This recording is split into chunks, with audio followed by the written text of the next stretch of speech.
American media is reporting in the last few hours that Ukraine International Airlines Flight 752 was hit by an Iranian anti-aircraft missile as it left Tehran airport en route to Kiev. The U.S. intelligence community now has confirmation that... According to the reports, which this program has not been able to verify, the aircraft is believed to have been struck by a surface-to-air Russian-built missile system. The reporting cites 3 unnamed American officials. Their assessment, the plane was hit by mistake by Iran. 176 passengers lost their lives when the jet came down, and it happened just a few hours after the Iranian missile attack on bases in Iraq housing US forces. The reporting says that US intelligence picked up signals of radar systems being turned on the ground, and that satellite detected infrared blips of 2 missile launches and a subsequent explosion. In the last couple of hours, President Trump was asked about what he thought had brought the plane down. I have my suspicions. It was very, I don't want to say that because other people have those suspicions also. It's a tragic thing. When I see that, it's a tragic thing. But somebody could have made a mistake on the other side. Could have made a mistake. It was flying. It was flying in not our system. No, it has nothing to do with us. It was flying in a pretty rough neighborhood, and somebody could have made a mistake. Some people say it was mechanical. I personally don't think that's even a question, personally. And this evening, Downing Street said that it was looking into, quote, very concerning reports about the Tehran airliner crash following speculation in the media that the jet was shot down.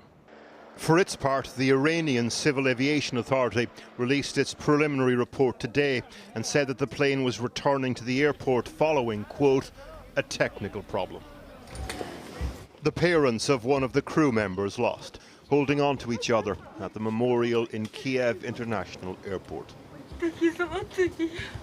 One line in a chorus of mourning around the world, but particularly in Iran itself. Among the 176 who died, a large number of Iranian students returning after the holidays to their studies at Canadian universities. If it turns out that the plane was shot down by mistake by Iran itself, it will have serious questions to answer, particularly from its own citizens. Arash Pourzarabi and Poona Gorji were passengers on board the plane, doing a master's in computer science at the University of Alberta. They got married a week ago in Iran. A friend and fellow student spoke of conversations they'd all had together about the future. Me and Arash was in this same research program. We used to go to research meetings together all the time and talking about research, talking about the plans, the things that we wanted to do. Other Iranian students today couldn't even begin to articulate their loss. So if Iranian forces brought down that passenger plane, what will that mean for tensions between the US and Iran? Our Washington correspondent Siobhan Kennedy joins us now. Siobhan. Well, Christian, we're getting no more answers out of the White House or the Pentagon beyond what we're seeing on those reports. US intelligence sources there confirming that they do have evidence that it was an Iranian missile that hit that plane and knocked it out of the sky. You heard the president there in Porrick's report dismissing the notion that this was somehow mechanical failure. It was a mistake, he pointed to, on the other side. The president also mentioned in his words there black boxes. Now, Iran has so far said it will not hand over the black boxes that it has recovered from the crash site. We know that one of those boxes is damaged, which means it may have to pass them over to Canadian and French people that specialise in this type of accident. President Trump has said ideally, though, that they would end up in the hands of Boeing, which manufactured the plane. And this may have gone unnoticed in the chaos of the past week, but 4 days ago, President Rouhani of Iran reminded the world in a tweet that the United States itself once accidentally shot down an Iranian passenger jet in July 1988 that was flying from Iran to Dubai and killed all 290 people on board. So mistakes like this can happen even with the most sophisticated of systems. Of course, if it does turn out to have been a mistake on Iran's part, there will be those who point to America's role in all of this, that it, alongside Iran, was part of a terrible chain of events that have ended up in the downing of this Ukrainian plane and the death of 176 people. Siobhan, thank you. Well, the US president's speculation on what brought the plane down aren't the only comments that have been causing a stir. Our international editor, Lindsay Hilsum, is in Baghdad. How is this going down in the region? Well, Christian, in this part of the world, events and mistakes and accidents change history, and often in a deadly way, as Siobhan has just pointed out. As yet, there's been no reaction from here in Baghdad, but obviously the Ukrainians, it was their plane, are extremely worried. A team has been sent to Iran to try and get to the bottom of this. President Zelensky has said that he's going to be calling President Rouhani in Iran. And of course, the poor Ukrainians, they were the ones who had their plane MH17 brought down by a Russian missile over Donetsk several years ago. But President Trump has been talking about other things as well. He said that there are now going to be increased sanctions on Iran, that they have already been implemented, but he didn't detail exactly what they were. Here in Baghdad, that is viewed with great concern because this economy is very dependent on the Iranian economy. The other thing he said was he talked about the attacks last week on the American embassy here in the green zone in Baghdad. He said that they were trying to blow up the embassy, they being Iranian-backed militia. Well, maybe they were or maybe they weren't, but last night there were two very loud bangs. I could hear them here in my hotel.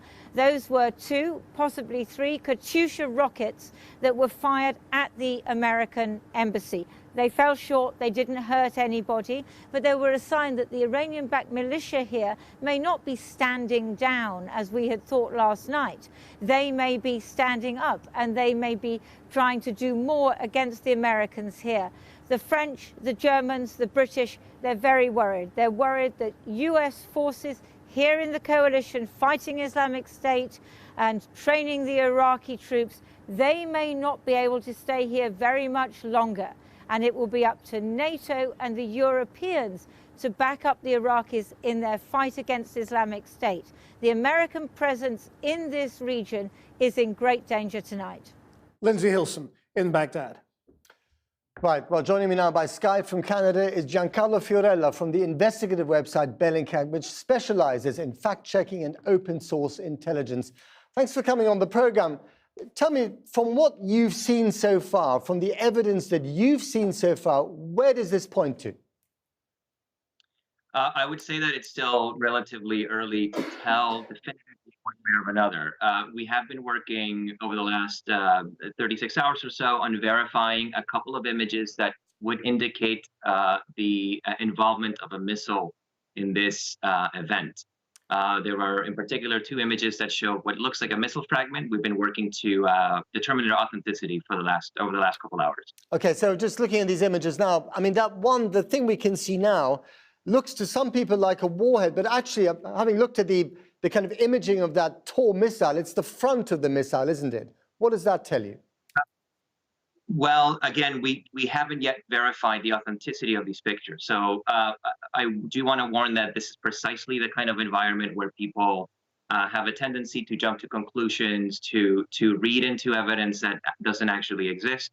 And so this is precisely the moment when we have to be very careful. We don't know that these images are from that location or that event yet. I was going to ask you that. How credible do you think these images actually are? They could be related to this event, but they could also be from anywhere else in the world. They could be from another place in Iran. Maybe they're from that area, but they're not related to the event. And so that's what the verification and the establishment of the authenticity of the images comes in. It's a very thorough, time-consuming process, and that's what we've been dedicating most of our attention to since these images surfaced online. So are you saying that so far as far as you're concerned, you're not yet prepared to basically say that the Iranian version of events, which is there was engine failure and the plane had to return to Tehran airport is wrong? That's a possibility as well with the data that we have at the moment. Bellingcat works with open source information, and we have lots of pictures and videos from the crash site that show all kinds of damage to the remains of the aircraft, in particular the engines. Those are going to be really important moving forward with an investigation into this event. But again, I think it's still too early to say either way what it is that happened here. We have to verify all of this information that's come in. Okay, now your website's also been tweeting out this picture of a bulldozer, apparently at the crash site. What does that tell you? And again, what's the veracity of that image? So those images we were able to geolocate to the crash site.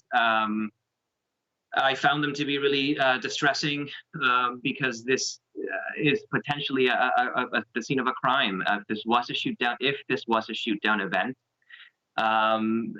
you don't want to disturb the crash site before a thorough investigation can be conducted, and I'm not sure that one has been conducted. And so the presence of heavy machinery at the site and the bulldozing of the wreck, I think, is very distressing. Okay, Giancarlo Fiorello, thank you very much indeed for joining us.